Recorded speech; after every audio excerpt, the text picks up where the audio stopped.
Hello everyone, welcome to stock pickers club. तो कल के फॉल के बाद एक जो क्वेश्चन बार बार आ रहा है सबकी तरफ से वो ये कि भाई आज इस फॉल में हम लोग को करना क्या चाहिए। क्या हम लोग को खुलते ही बाइंग करनी चाहिए बिकॉज मिक्स्ड सिग्नल्स है, SGX निफ्टी ऊपर है, ऊपर से जो हमारे डाउ जोन्स हैं वो भी ऊपर ही होके बंद हुए, ऑल्दो इंट्राडे में काफ़ी फॉल किया था। So now this question is coming that क्या खुलते ही ले लेना चाहिए प्राइसेस को या फिर कुछ वेट करना चाहिए या क्या लेवल्स पे लेना चाहिए। सो देखिए, first answer to that question is कि बहुत सारे फैक्टर्स मार्केट को इम्पैक्ट करते हैं, कोई एक फैक्टर की वजह से नहीं चलता है। अभी ठीक है, new mutant of corona virus आया है जिसकी वजह से सब कोई उसी पे जोर देते जा रहे हैं, बट मिलियन फैक्टर्स इम्पैक्ट करते हैं पूरे ओवरऑल मार्केट को। सबको ट्रैक कर पाना इम्पॉसिबल होता है। मेरा सिंपल आंसर है कि प्राइस को ठीक से फॉलो कीजिए, सारे फैक्टर्स उसके अंदर बने हुए हैं। So that is the focus that trader should have rather than thinking about 10 factors, क्योंकि 10 फैक्टर्स सोचेंगे क्लटर्ड माइंड होगा और फिर गलत डिसीजंस होंगे। So keep it simple. So अगर मैं सिंपल एनालिसिस पे जाऊं तो कल के प्राइस लेवल्स बहुत इंपॉर्टेंट है मेरे हिसाब से, जिनको समझना बहुत ज़रूरी है। So let us discuss that one by one. सबसे पहले डेली चार्ट्स। अगर डेली चार्ट्स में देखूं तो मैंने कहा था 12,462 के ब्रेकआउट के बाद कोई मीनिंगफुल करेक्शन आया नहीं है।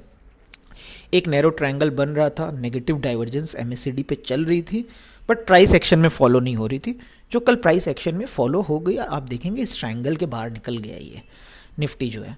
सो विच इज़ ए साइन कि जो नेक्स्ट मूवमेंट है वो एक अप ट्रेंड वाली जो मूवमेंट थी उस पर एक इंटरप्शन तो डेफिनेटली लगा है। तो इसको बुलिश साइन तो कह नहीं सकते कोई भी हालत में, it is a negative sign.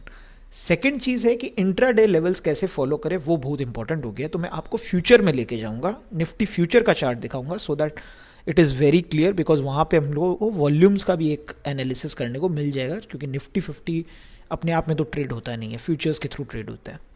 So futures में अगर आप देखोगे तो बहुत ही क्रिटिकल लेवल जो फ्यूचर्स में था वो था 13,700 का। अगर मैं आपको थोड़ा सा एक बैकग्राउंड दूँ तो कल ये जो मार्केट था वो थोड़ा सा नीचे होके ही खुला था, 13,699 के आसपास खुला था।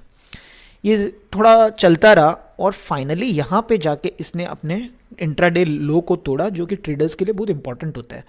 ऑल्दो अगर आप देखोगे वॉल्यूम्स 1 बजे तक पिक नहीं की थी। 1 बजे जब यूरोप के मार्केट खुलने शुरू हुए वहाँ से वॉल्यूम्स पिक होनी शुरू हुई एंड ट्रेडर्स रियलाइज्ड कि अभी पोजीशन लॉन्ग में रखना बहुत ही रिस्की हो सकता है, बिकॉज वी डोंट नो कि ये कितना दूर तक जाएगा। शायद यही माइंडसेट वर्क कर रहा होगा। मेरे लिए सबसे क्रिटिकल लेवल जो वो आज की डेट पे है वो ये वाला है, क्योंकि मैं इस बार पे बहुत कॉन्सेंट्रेट कर रहा हूँ। ये देखिए, ये जो बार है जो 13,450 से बनी थी उसी पे सबसे ज़्यादा वॉल्यूम्स इनकर हुए थे। सबसे ज़्यादा वॉल्यूम्स जो अगर आप बोलेंगे लॉन्ग अनवाइंडिंग बोलिए या इसको शॉर्ट बिल्डअप बोलिए, वो इसी लेवल पे हुए थे। ऑलमोस्ट फ्लैश करते करते ये निफ्टी 13,156 तक चली गई थी लो पे। Although that is not a critical level for me. मेरे लिए ये वाला जो बार है बहुत इंपॉर्टेंट हो जाता है। ये मेरे लिए एक तरह से फ्लैग पोल है जिसके अराउंड मेरी सारी स्ट्रैटेजी मूव करेगी। नाउ इंट्राडे में फिर वापस ये नीचे की तरफ गया, फिर ये लो बना रहा था। अगेन ये लोज बहुत इंपॉर्टेंट है, 13,226। आज मैं इनको बहुत क्लोजली फॉलो करूंगा, क्योंकि कल जो लास्ट लो निफ्टी जो लास्ट क्लोजिंग निफ्टी फ्यूचर ने दी है वो 13,290 पे दी है। 13,290 से समझ लीजिए एक बम्प अप होकर ओपनिंग भी होती है। सबसे पहले तो मैं ये देखूंगा कि 13,450 के ऊपर क्या सस्टेन कर पा रहा है कि निफ्टी फ्यूचर या नहीं। सेकेंड चीज़ मैं ये देखूंगा 13,226 निफ्टी फ्यूचर्स पे टूट रहा है कि नहीं। अगर ये दो लेवल्स कोई भी हालत में ऊपर या नीचे में सस्टेन करते हैं, that will form the important strategy for me. वो मेरे लिए मेन स्ट्रैटेजिक पॉइंट्स होगा।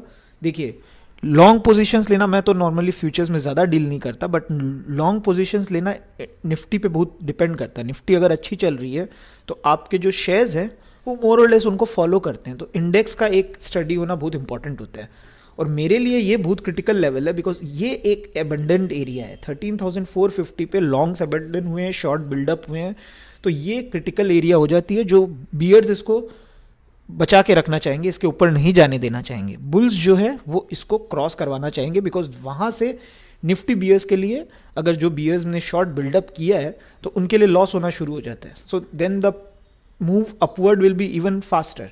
तो यहाँ पे एक बैटल चलता रहेगा। 13,226 के नीचे गया तो लॉन्ग्स के लिए बहुत प्रॉब्लम है। तो that is why these two levels on Nifty futures become very critical in intraday. ये फॉलो कीजिए। अगर इनमें आपको एक ट्रेंड मिल जाता है, यू विल बी फाइन।